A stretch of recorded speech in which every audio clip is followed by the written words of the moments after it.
Ads లేకుండా latest episodes చూడండి.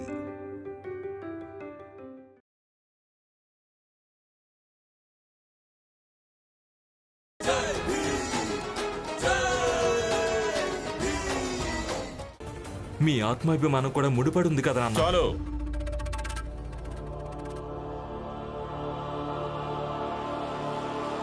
చాలు ఆనంద్, చాలు. ఏదేదో వాగకు.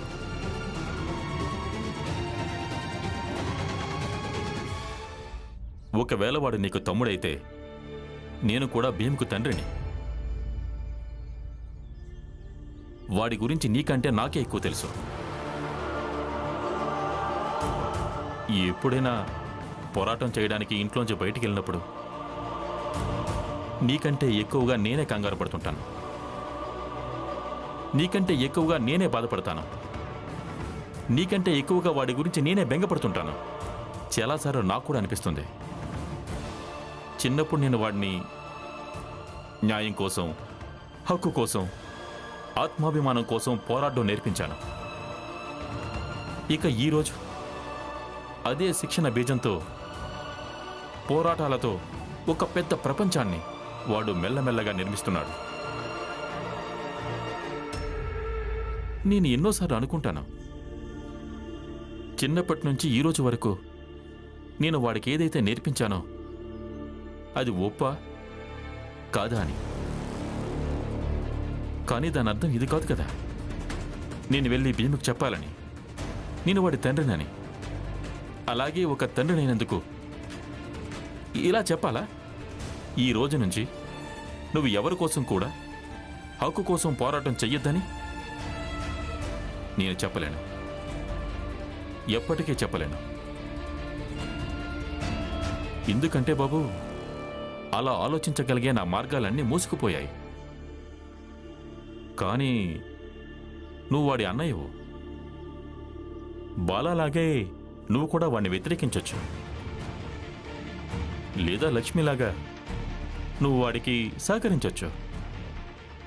కానీ నువ్వు నాతో వాదించుకో, ఏమాత్రం వాదించొద్దు.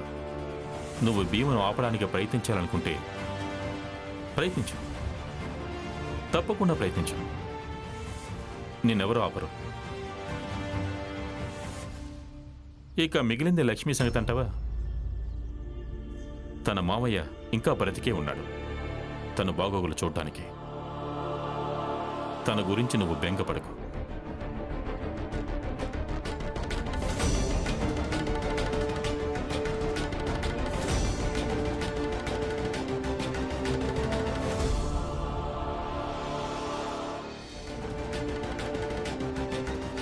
వెళ్ళండి వెళ్ళండి, మీ ఇళ్ళకి వెళ్ళండి. వెళ్ళి పని చేసుకోండి. ఇలా నిలబడడం వల్ల ఏం ప్రయోజనం లేదు. వెళ్ళండి. ఆగండి.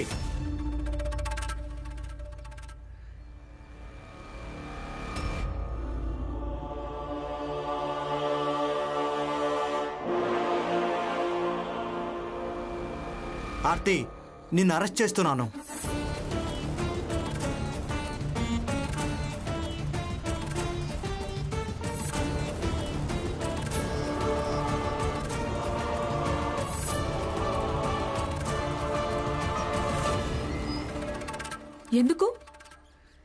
ఎందుకంటే నేను డేవిడ్ ఇంట్లో పనిచేసే వ్యక్తికి తల్లి కాబోతున్నానా?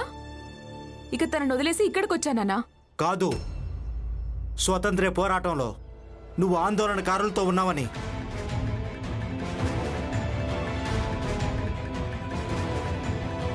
అందుకే దేశద్రోహ నేరం కింద నిన్ను అరెస్ట్ చేస్తున్నాను. ఇన్స్పెక్టర్ గారు,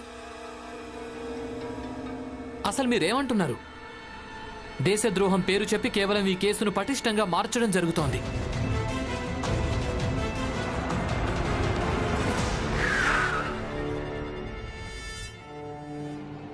అవునా?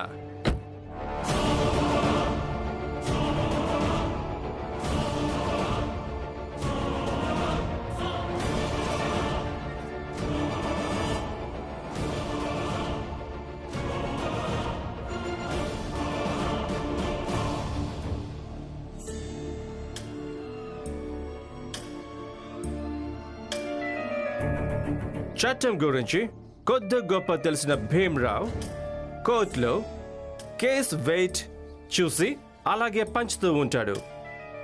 ఇక ఇది సాక్ష్యాలు ఇంకా ఆధారాలను బట్టి జరుగుతూ ఉంటుంది. వాటి గురించి కష్టపడు, కానీ ఇక్కడ ఉపన్యాసాలు మాత్రం ఇవ్వద్దు.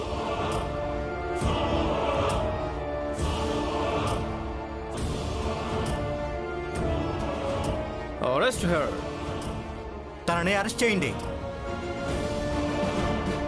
చూడండి, ఇదంతా అబద్ధం. తనేమి రమా, నువ్వు ఆపటం వల్ల వీళ్ళేమీ ఆగిపోరు. ఆర్తి గారిని తీసుకెళ్ళనివ్వు. ఈయనకు చట్ట ప్రకారమే జవాబు చెప్తాను. అలాగే వీళ్ళ దగ్గర నుంచి ఆర్తి గారిని విడిపించి తీసుకొస్తాను కూడా.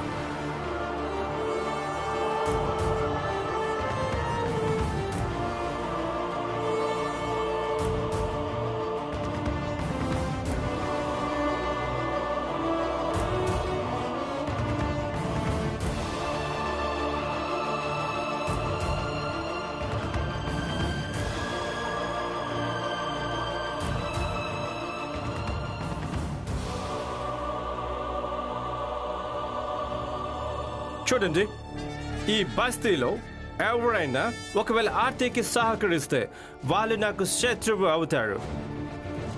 నాకు అంటే ఆంగ్లేయ ప్రభుత్వానికి.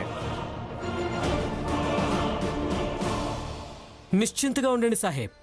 మాలో ఎవ్వరూ కనీసం చూడ్డానికి కూడా వెళ్ళరు ఆర్తికి ఏం జరిగిందా అని. అయినా సాహెబ్ మేమేం పిచ్చివాళ్ళమైతే కానే కాము ఆంగ్లేయ ప్రభుత్వాన్ని ఎదుర్కోవడానికి. తెలివైన వాడివి, ఇదే అలవాటు చేసుకో. మీరు బ్రిటిష్ ప్రభుత్వానికి బానిసల్లానే ఉండాల్సి ఉంటుంది.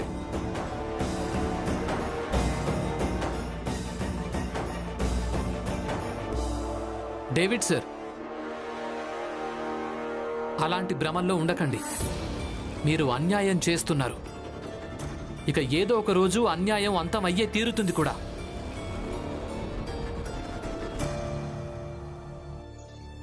మామయ్య, ఆయన ఆపండి, లేదంటే ఈ పోరాటం వేరే దిశలోకి వెళ్ళిపోతుంది.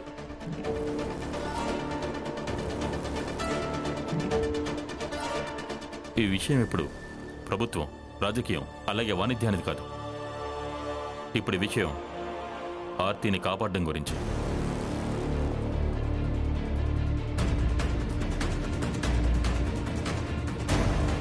అయితే లాయర్ని వెతుకుని కాపాడుకోండి.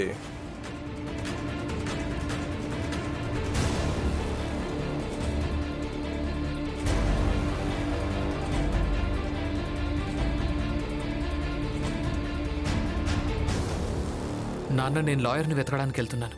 నేను కూడా వస్తాను. నేను మీతో పాటు వస్తాను. లక్ష్మి,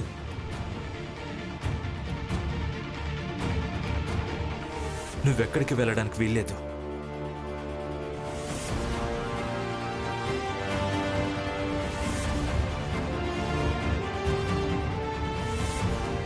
నేను భీమ్రావు ఇంకా రమకు సహాయం చేయాలనుకుంటున్నాను. ఇక నేను ఒక ఆడదాన్ని, అందుకే ఆర్తి గారికి కూడా సహాయం చేయాలనుకుంటున్నాను. మీరేం బెంగపడకండి, నేను త్వరగానే వచ్చేస్తాను. లక్ష్మి, చెప్పానా నువ్వెక్కడికి వెళ్ళడానికి వీల్లేదని? ఇంటికి పద. మీరు బాలబావ గారిలాగా ఎందుకు మారుతున్నారు? ఏంటి, నేను బాలానేలా మారుతున్నానా? అంటే ఒకవేళ భర్త భార్యకి ఏదైనా చెప్తే బాలానేలా మారిపోతాడా? ఆనందన్నయ్య, అసలు మీరేమంటున్నారు? నేను చెప్పింది నిజమే. నేను ఇంకా లక్ష్మి ఆదర్శ భార్య భర్తలమేం కాదు. మీరిద్దరూ ఉండండి. ఇక నన్ను క్షమించండి.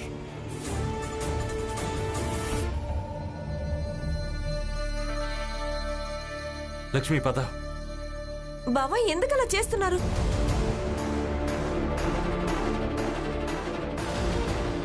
రమా, నువ్వేం బెంగపడకో. లక్ష్మి నేనేమి హింసించను, అలాగే తనని కొట్టను కూడా. కేవలం తను మీ ఇద్దరితో పాటు రాదంతే.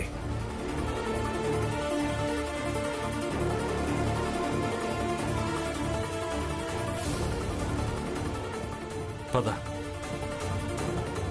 రమా, ఆగు. తనని వెళ్ళనివ్వు. లాయర్ని వెతకడానికి మనిద్దరమే వెళ్దాం. వస్తాం నాన్న.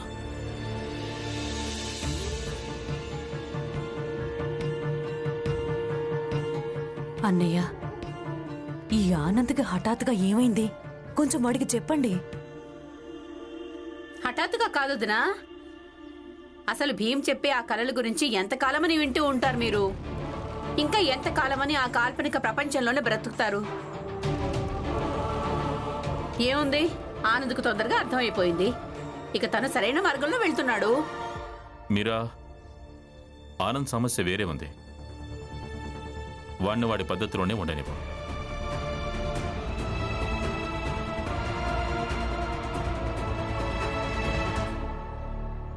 అమ్మా, వెళ్ళడం అంత అవసరమా? అవును, అవసరమే. ఆర్తి ఆ డేవిడ్ బిడ్డకి తెల్లవుతానంటోంది. తను అలాగే ఆ బస్తీలో ఉంటానంటోంది. అలాగే ఆ డేవిడ్ తో పోరాడుతుందట. నా కొడుకిప్పుడు పెద్దవాడవుతున్నాడు. ఇక వాడి కోసం, వాడి సంరక్షణ కోసం ఇదే మంచిది. అందుకే నేను చేస్తాను, నువ్వు చూడు. దీపక్, నువ్వు ఇంకేం మాట్లాడకు. నాతో పాటు పద. అయ్యో, మీరిద్దరు ఎక్కడికి వెళ్ళిపోతున్నారు? అసలు మీరేం చేస్తున్నారు? బొంబాయి వదిలేసి వెళ్లాల్సిందేమో ఆర్తి, కానీ మీరు వెళ్తున్నారా? మీరు మళ్ళీ వచ్చారా? మీరు నా చెల్లెలి విషయంలో ఏం చేస్తున్నారో అది మంచిది కాదు. చాలా పెద్ద తప్పు చేస్తున్నారు. అరే, తనంటే విదేశీయుడు, కానీ మీరు ఈ దేశస్తులే కదా. ఇక ఈ దేశస్తులకే ఇలా చేస్తున్నారా? ఛీ! నేను ఈ దేశస్తున్నే, కానీ మీ జాతి వాణ్ణి కాదు కదా. అవును, మీ వంశంలో అందరూ పారిపోయే వాళ్ళేనా? నీ భర్త కూడా ఇలాగే ఒకరోజు పారిపోయాడని విన్నాను. ఇక నీ చెల్లెలు ఆర్తి ఇన్నేళ్ల దాకా డేవిడ్ సార్ దగ్గర ఉంది. ఇక నిన్న సమస్య వచ్చిందో లేదో పారిపోయింది. ఇక ఇప్పుడు మీరిద్దరు పారిపోతున్నారు. అందరికందరూ పిరికి వాళ్ళే. మీరిక్కడి నుంచి వెళ్ళలేదంటే తల పగలు కొడతాను. అయ్యయ్యో, నీ కోపం వచ్చిందా? అయినా నువ్వెం తల పగలు కొడతావు? నీలో కూడా పిరికివాడి రక్తమే ఉంది. తల పగలు కొట్టడం కోసం ధైర్యం కావాల్సి వస్తుంది. తల పగలు కొడతాడంట పిరికోడా.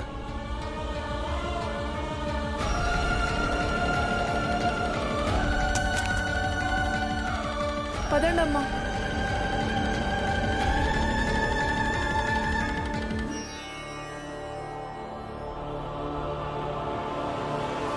చూడండి, మీరు తప్పుకోండి. వద్దు లక్ష్మి. మీరెందుకు ఇలా చేస్తున్నారు? మీరు ఎప్పటి నుంచి ఇలా తయారయ్యారు? నన్ను వెళ్ళనివ్వండి. వెళ్ళనిస్తాను, కానీ ఒక్క షరతో. నువ్వు నీ ఒట్టు వెనక్కి తీసుకో. అప్పుడే నేను పని వెతుక్కోవడానికి వెళ్ళగలను. అలాగా? అంటే నేను మిమ్మల్ని పని వెతుక్కోవడానికి బయటికి వెళ్ళొద్దని చెప్పానని అందుకే ఇలా చేస్తున్నారా? చూడు లక్ష్మి, నువ్వేమనుకుంటావా అనుకో. అసలు మీరేమంటున్నారు? మనిద్దరి మధ్యలో ఇలాంటి మాటలు ఉండేవే కావు.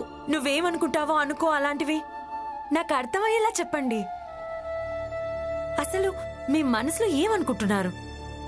మీరేం చెప్పాలనుకుంటున్నారో చెప్పండి. ఏం లేదు.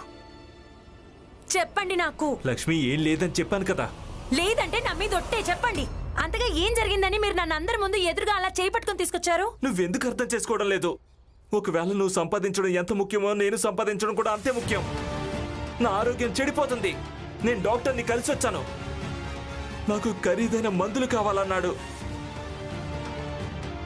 నాకు చావాలని లేదు లక్ష్మి. నేను నీతో పాటు బతకాలనుకుంటున్నాను. మనకింకా పిల్లలు కూడా లేరు. అందుకే నేను నీకు చేతులు జోడించి వేడుకుంటున్నాను. నువ్వు పెట్టిన ఒట్టు వెనక్కి తీసుకో. అలాగే నాకు విముక్తి కలిగించు. దాంతో నేను కూడా కొంచెం సంపాదిస్తాను. నా కోసం ఏమాత్రం చేయగలవు కదా?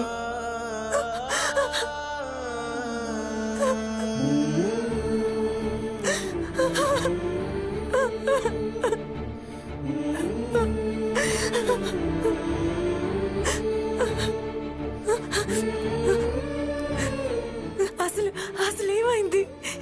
ఏమైంది? డాక్టర్ గారు ఏం చెప్పారు? ఏం చెప్పాడంటే నన్ను ఖరీదైన మందులు వాడాలన్నాడు. ఇక ఈ విషయం ఎవరికి చెప్పడం నాకు ఇష్టం లేదు లక్ష్మి. లేదంటే భీమ్ కోసం నేను నా ప్రాణాలైనా ఇస్తాను. కానీ ఇప్పుడు నన్ను అపార్థం చేసుకుంటే చేసుకొని నేను వాడిని ఇంకా కష్టపెట్టాలనుకోవడం లేదు. నా జబ్బుకి వైద్యం కూడా వాడితో చేయించాలా?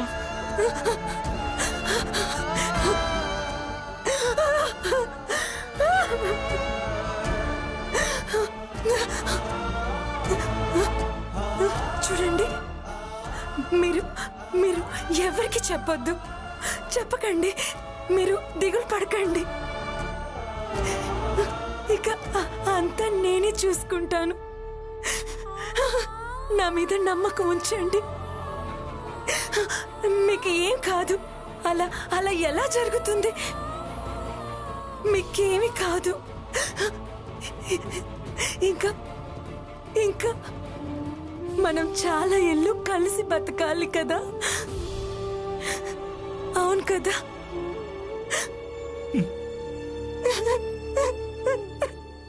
రామ్జీ, నాకేమనిపిస్తుందంటే నీ రెండో కొడుకు కూడా బాలలాగా మారిపోయాడని.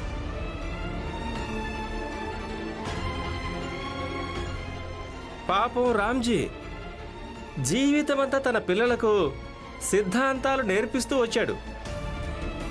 కానీ పిల్లలు ఈ రకంగా తయారైపోయారు. నోర్ముయ్ హితేష్, ఇంకేం మాట్లాడద్దు.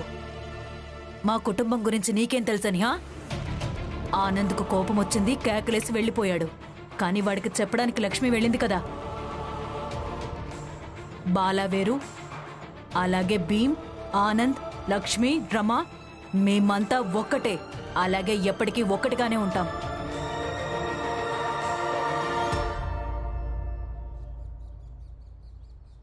లక్ష్మి, నువ్వు ఆనంద్తో మాట్లాడావా? వాడికి నచ్చ చెప్పావు కదా మరోసారి అలా చెయ్యొద్దని. లేదు పిన్ని, ఆయన చేసింది సరైందే.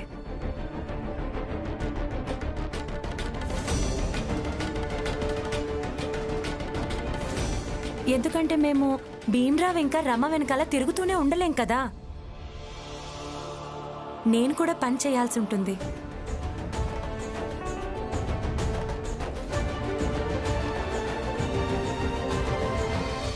లక్ష్మి,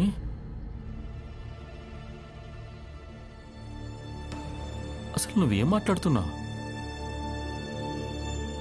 మావయ్య, క్షమించండి, కానీ ఆయన చేసింది ఒప్పే.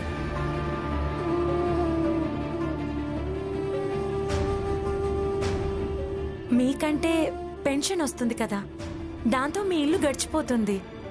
కానీ మా సంగతి ఏంటి మావయ్య?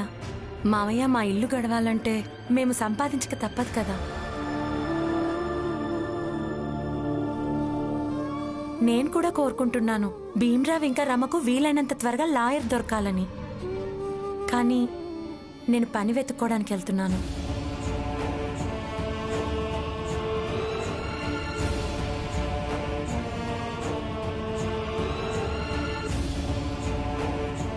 అరే, మొత్తం తిరగబడిపోయినట్టుందే. భీమ్, రమ, లక్ష్మి ఇంకా ఆనందుల మధ్య పగుళ్ళు ఏర్పడినట్టున్నాయి. మీ అందరి ప్రవర్తన గురించి నాకు బాగా తెలుసు. అవకాశం దొరికిందని భీమ్తో ముడిపడుతున్న వాళ్ళ మీద ఫిర్యాదు చేస్తున్నారా? నాన్న, భీమ్ను ఆపండి. నాకేమనిపిస్తుందంటే భీమ్ ఇక ఎవరు ఆపినా కూడా ఆగలేడు. అసలు ఎందుకు ఆగలేడు? ఇలా చెప్పి చెప్పి ప్రతిసారి భీమ్కు నచ్చిందే చేయనివ్వలేం కదా నాన్న. లక్ష్మి, నువ్వెక్కడికి వెళ్ళడానికి వీల్లేదు. ఇంటికి పద. హఠాత్తుగా ఈ ఆనంద్కేమైంది? ఏదో పిచ్చి పిచ్చిగా మాట్లాడుతున్నాడు. అసలు వాడు లక్ష్మికి ఏం చెప్పాడో ఏమో.